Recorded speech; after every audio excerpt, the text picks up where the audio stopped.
প্রিয় ভোলাবাসী, আসসালামু আলাইকুম সবাইকে। আপনারা জানেন যে আমরা দীর্ঘদিন যাবৎ একটি আন্দোলন সংগ্রাম করছি ভোলা বরিশাল সেতু সহ 5 দফা দাবি নিয়ে। এই দাবিটি আমার, আপনার, আমাদের ভোলাবাসী সবার।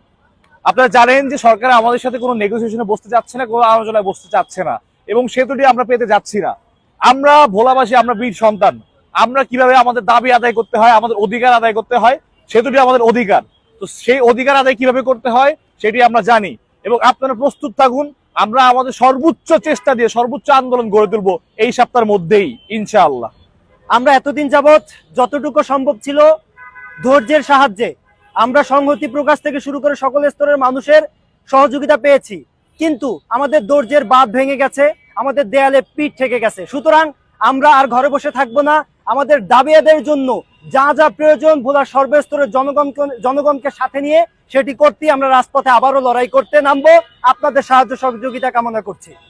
ভোলা বরিশাল সেতু সহ 5 দফা দাবিতে চূড়ান্ত লড়াইয়ের জন্য আমরা প্রস্তুত।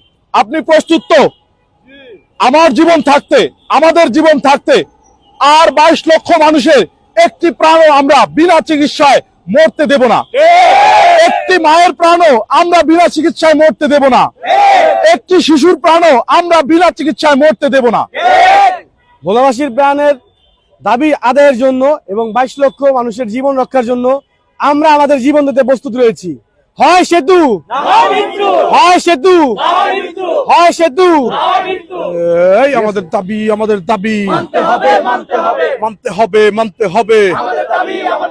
আমার গ্যাস তুমি নাও, বিনিময়ে কি দাও?